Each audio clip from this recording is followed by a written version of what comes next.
Shalom, shalom, j'espère que vous allez bien. Alors pour cette paracha, donc on est paracha Bamidbar. Dans cette paracha Bamidbar, nous allons voir la force et la grandeur de la femme juive. Je dédie ce cours à la Refoua Shelema de Shoshana bat Oerida,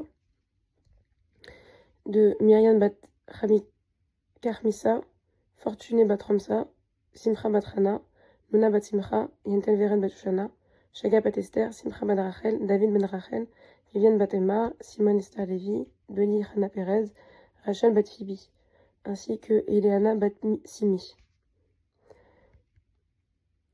Je dédie ce cours aussi à la Refoua Shelema de Hubert Avram ben Esther, Félix Reim ben Lem, Sylvain Yoshua ben Julie, Bouli Avram ben Rosa, Yosef Bachana, Chaim ben Raphaël Yehuda et Yahu ben Sultana.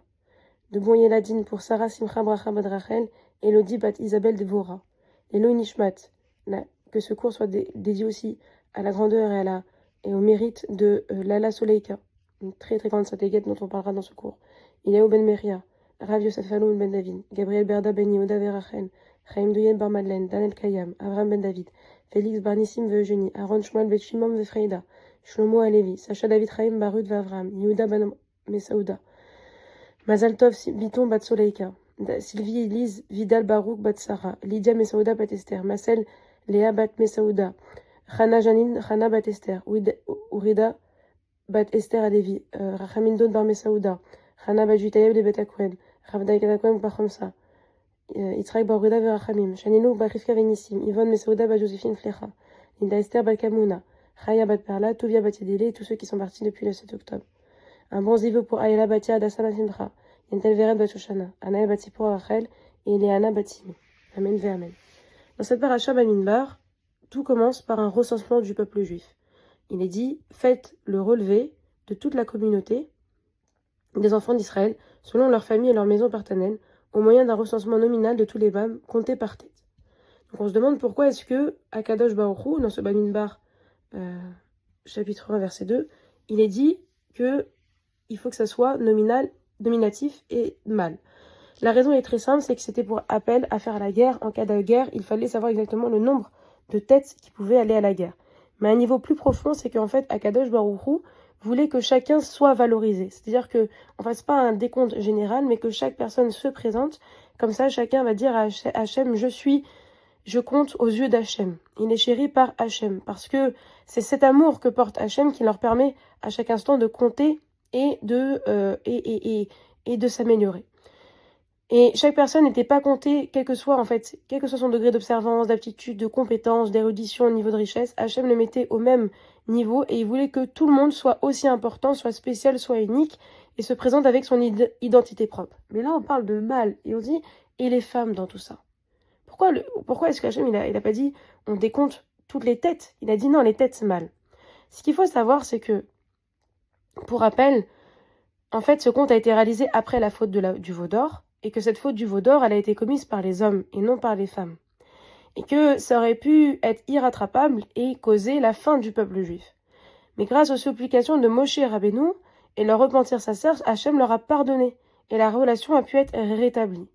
Et comme nous, on peut l'imaginer, leur estime d'eux-mêmes s'est effondrée après cet épisode. Mais nous, les femmes, avec la différence des hommes, c'est qu'on n'a pas fauté.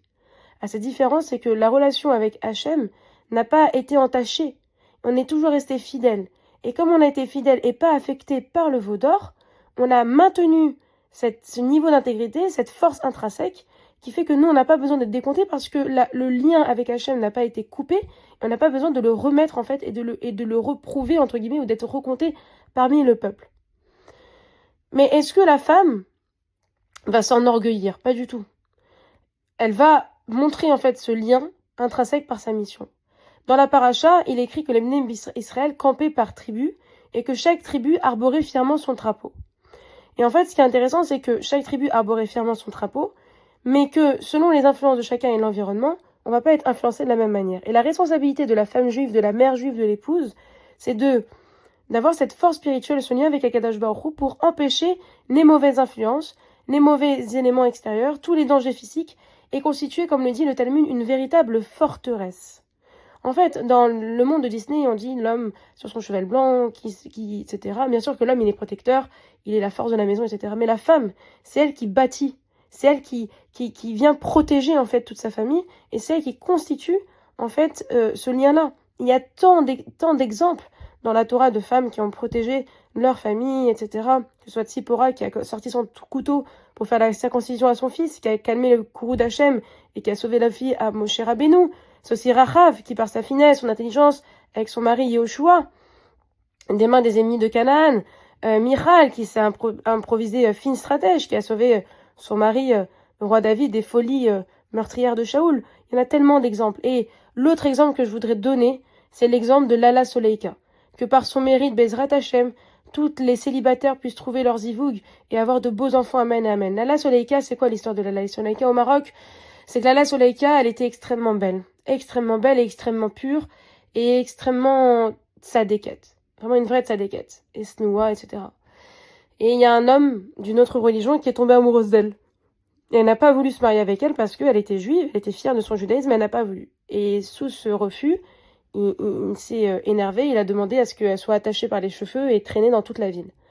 Bien au-delà de la souffrance et du supplice qui lui a été indiqué, la chose qu'elle a demandé, c'est qu'on lui donne des épingles, et en fait elle a accroché son tissu, son vêtement, elle a planté dans sa peau pour garder sa tsnoua et que lorsqu'elle sera traînée, aucun centimètre de sa peau ne soit dévoilé. Donc elle est morte extrêmement jeune, elle est morte vraiment en tzadékette, et vraiment c'est sa semaine en ce moment, c'est sa Iloula, donc je vous invite ce Shabbat à allumer une bougie pour elle. Et justement on dit que c'est l'intelligence, dans les proverbes, c'est de chapitre 14, verset 1, c'est que c'est l'intelligence des femmes qui édifie leur foyer. Si Hachem ne nous a pas compté, nous les femmes, c'est en fait la preuve que nous comptons pour lui de manière infinie. C'est encore jusqu'à aujourd'hui, ces encouragements sont très valorisants, mais il faut se souvenir que si Hachem nous met tellement en valeur, c'est parce qu'on a cette force spirituelle, et que nous, on tiendra toujours ce drapeau de la Torah, de l'amour d'Hachem vers tout notre peuple. Voilà, donc on est toute la force et ce lien avec Akadosh Baruch Hu, et qu'on puisse continuer de protéger nos maisons, nos familles, nos amis, tous ceux qu'on aime, et qu'on puisse être toujours le pilier et le soutien de nos frères, de nos pères, de nos cousins, de nos amis, de nos maris. Amen ve amen. Shabbat shalom, que des bonnes choses.